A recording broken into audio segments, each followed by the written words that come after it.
Hello, I'm Michael Rader, producing artistic director of the Cape Playhouse, and welcome to our Behind the Playhouse Curtain series, where we take you behind the scenes and show you how we create at the Cape Playhouse. These interviews will take place Monday at 5 p.m., so grab a glass of wine, sit back, and spend some time with your Playhouse friends. Today, we're starting with an exclusive behind-the-scenes look at the history of our historic institution. Enjoy.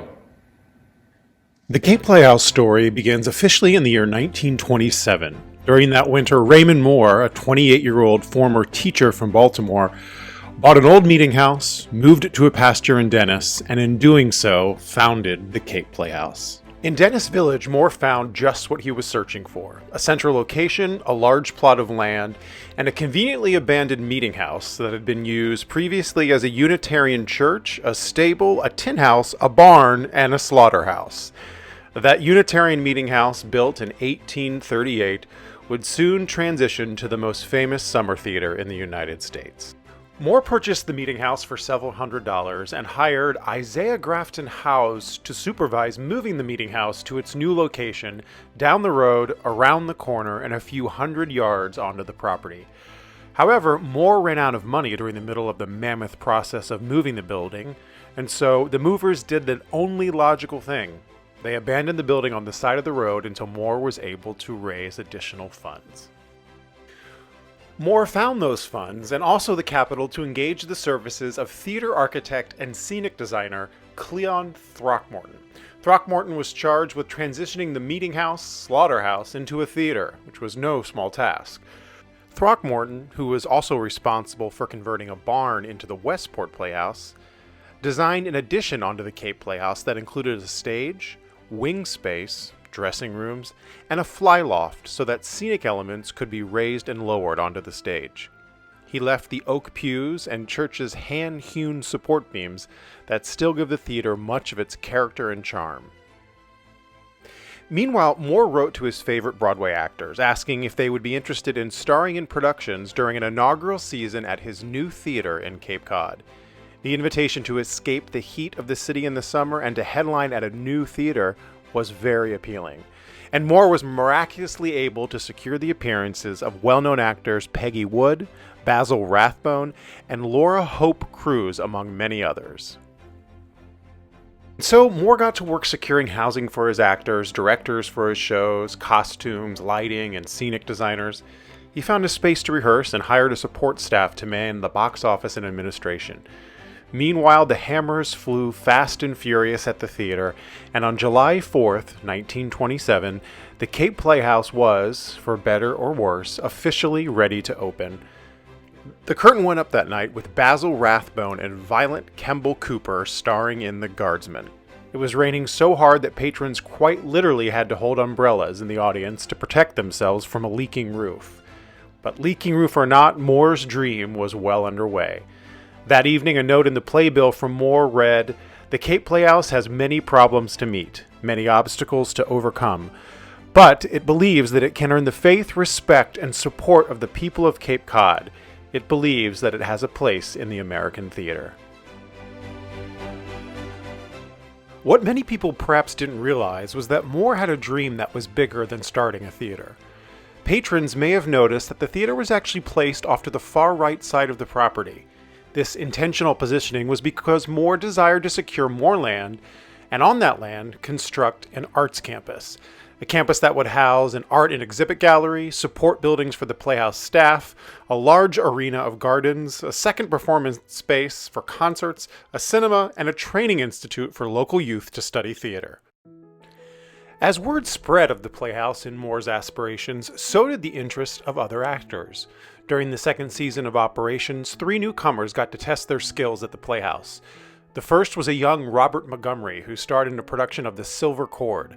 Montgomery would later go on to be nominated for 2 Oscars. Also making his professional debut at the Playhouse was Henry Fonda, who arrived looking to break into show business. And not far behind him was a young lady who had made the trip to Cape Cod with her mother in tow, hoping for a job as an apprentice. She was disappointed to learn that all positions were, however, filled. Yet, there was a spot for an usher, and she gladly accepted. A few weeks later, she had managed to secure herself a bit part in Mr. Pym Passes By, and a year later, she had become the Playhouse's lead ingenue. Betty Davis's career had officially been launched. But careers weren't the only thing blossoming at the Playhouse. Moore broke ground on a new scene shop, he had signage built at the entrance of the property, and kerosene lamps installed along the driveway. He also planted extensive gardens where over 9,000 petunias were planted annually.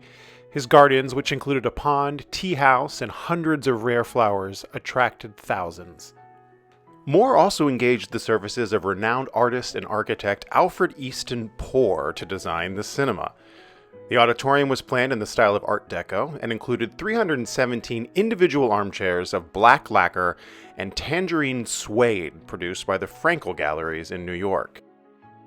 Moore also commissioned world-renowned artist Rockwell Kent to paint a mural for the cinema, and upon completion, the mural was the largest indoor canvas in the United States. The cinema in turn flourished, and 9 years later, played host to the world premiere of one of the most famous movies ever made. Margaret Hamilton had made her professional debut at the Playhouse in 1930, but this time she was on the silver screen, starring in The Wizard of Oz. MGM's most expensive production to date had found its first audiences at the Playhouse Cinema. Richard Aldridge took the reins of the Playhouse after Raymond Moore's death in March of 1940. It was Aldridge who expanded a practice of casting well-known stars in the Playhouse productions, and also developed a series of productions that could be packaged and sent to other theaters, such as the Westport Playhouse or the Ogunquit Playhouse. Little did he know that by implementing a star system, Aldridge not only altered the course of the Playhouse, but his own personal life. When Gertrude Lawrence first came to the Playhouse in 1939, she was already a well-established actress. She had a profoundly flourishing career in both London on the West End and stateside on Broadway. It was a search for a private life that was actually so appealing to Miss Lawrence when the Playhouse came knocking. When approached about a 3-week stay at a new theater on the beach in Cape Cod, Miss Lawrence thought she would give it a try. Richard Aldridge was anxious when he and his staff arrived at the Yarmouth train station to meet the star. The two greeted each other with a polite handshake, and just over a year later, they were joining hands in marriage. Aldridge and Gertie were mutually smitten. In addition to her stage roles, Miss Lawrence was also regularly the role of mother to the apprentice. She fell in love with Cape Cod and the Playhouse, and she and Richard built a home in Dennis. Miss Lawrence went on to appear in at least one production every summer until her death in 1952. Miss Lawrence died while performing The King and I on Broadway. And the night of her funeral in New York City, for the first time ever, all the Broadway and West End theaters dimmed their marquee lights to honor the passing of one of the greatest. The showstopper from London and matriarch of the Cape Playhouse was buried in the Aldridge family plot in Upton, Massachusetts. However, there are some that think that Miss Lawrence has never truly left the theater. In 2004, the story goes, several employees were discussing the presence of spirits when a sliver of paper came fluttering down from a wooden ceiling beam. Written on that paper was Miss Lawrence's signature, next to the date 1943. That paper is now framed on display in our lobby. In 1956, Charles Mooney succeeded Richard Aldridge and became the next director of the Playhouse. Mooney was the first to expand and renovate the dressing rooms and also install air conditioning in the theater. During the 1950s, the Playhouse again garnered great talents that included Merv Griffin, Jane Meadows, Ann B. Davis, Vivian Vance, and Betty White. So Mooney trudged forward, and stars of film and theater continued to appear at the Playhouse. Under his tenure, the boards of the Playhouse were graced by the talents of Geraldine Page, Betsy Palmer, Ben Gazzara, Tallulah Bankhead, Jerry Auerbach, Jessica Tandy, and of course, Shirley Booth. After winning the Academy Award for Best Actress in the film version of Come Back Little Sheba, Miss Booth came to the Playhouse to star in the stage version of that movie. She fell in love with Cape Cod and continued to perform at the Playhouse regularly. In fact, her adoration for the theater was so strong that her estate donated her Oscar and Emmy Awards to the Playhouse, where they proudly stand on display in our lobby to this day. Another contribution to the Playhouse during this time was the broadening of Moore's desire for substantial educational programming. Among the students and classes at the Playhouse was a young and thoroughly engaged student who showed great promise. Her talent shined, and so she was given a part in The Male Animal, where she was able to share the stage with her father, Henry Fonda. The legendary career of Miss Jane Fonda launched at the Cape Playhouse. However, Mooney's greatest gift to the theater may have been his introduction of a pair of scenic designers, Helen Pond and her partner Herb Sen. Fresh out of Columbia Graduate School, they were engaged as co-designers. For 4 decades, Helen and Herb produced thoroughly stunning sets not only for the Playhouse, but for stages in New York, Boston, and internationally. Helen and Herb were known for their beautifully hand-painted scenery, which often brought rounds of applause from the audience when the curtain rose. Backstage, they were known to be exceptionally generous, kind, and caring mentors to the crew, and they no doubt helped launch many a career. While their work took them around the world, they always came back to the Playhouse, and to this day, their names still hang above the doors of our scene shop.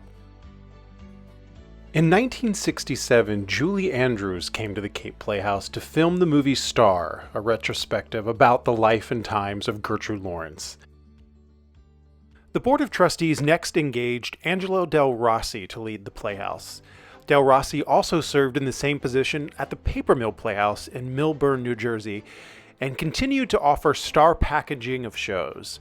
Under his artistic leadership, the Playhouse welcomed the talents of Lynn Redgrave, Sandy Dennis, Gavin MacLeod, Jerry Stiller, Ginger Rogers, Lana Turner, Cloris Leachman, Meredith Baxter Burney, Sybil Shepherd, and Douglas Fairbanks Jr., to name just a few. Del Rossi's time at the Playhouse resulted in very strong subscription sales, and this success led to the revitalization of gardens on the Playhouse grounds, the construction of new buildings to support production, and the Cape Cod Museum of Art being added to the campus. In 1986, after a period of institutional growth, the trustees hired Charles Forsyth as artistic director. Forsyth brought with him a long history of producing and was known for his lavish productions. Forsyth served as artistic director of the theater from 1986 until 1991, staging elaborate versions of shows that critics compared to Broadway productions. Forsyth retired in 1991, ushering in Carlton Davis as artistic director. At this point, the practice of sharing shows with other theaters was proving to be far less financially viable.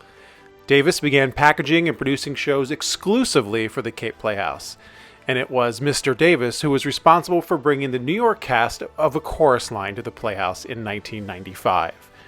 When he retired in 1999, he was awarded the prestigious Lifetime Achievement Award by Actors Equity Association. The next 20 years of history at the Playhouse saw the introduction of 2 additional artistic directors, Evans Hale and Michael Rader, and also Mark Cuddy, who served in the new position of Playhouse producer and chief executive. Hale served for 14 seasons and was most proud that during his tenure he and his staff maintained the theater's reputation and artistic integrity. Hale oversaw more than 80 shows, including 4 world premieres and 12 regional premieres, and was also known for producing small revue-style shows that were a staple of his artistic flavor. In 2017, the Playhouse returned a commitment to honor Raymond Moore's wishes to include theater education and outreach as part of our programming. Our unique approach to theater education affords the youth of the Cape Cod community the rare and exceptional opportunity to work alongside some of the top talent on Broadway today. In recent years, the Playhouse has undergone a rejuvenation. Production values and programming have been improved and updated. A mentoring system for production staff, first established by Helen Pond and Herb Sen, was re-implemented. Successful fundraising has been initiated and has set the institution on stronger financial footing. New education and outreach programming was launched for the community. Recent productions of Gypsy, South Pacific, and A Chorus Line broke box office records, and the theater was named one of the 50 best small stage theaters in America. As the world of producing theater changes, so does the business of maintaining a 23-acre arts campus and preserving a dynamic, vital, and historic art center. The impact the Playhouse has had on Cape Cod has been substantial. The role it has played in the history of the American theater, remarkable. And the part the community has played in sustaining the legacy has been absolutely instrumental. Year after year, generations of family and friends have gathered at the Playhouse grounds. They have returned summer after summer while time has steamrolled on. Yet the Cape Playhouse has stood as a constant for the community, for our patrons, and for the vast and remarkable history of artists who have graced the stage and will continue to do so for many generations to come. Well, I hope you enjoyed our first installment of Behind the Playhouse Curtain. And as always, we thank you for supporting the Cape Playhouse in live theater. Now, in September, we launched our Ghostlight Fund with a goal of raising $250,000 by the end of the year. These funds will help bridge the gap created by the loss of ticket sales this year and help us to continue to fulfill our mission to inspire, educate, entertain, and serve our community. And we hope that you will be able to support us with a donation this fall. Now be sure to join us next Monday at 5 o'clock for another installment of Behind the Playhouse Curtain. Until then, from all of us at the Cape Playhouse, be well, stay safe, take care.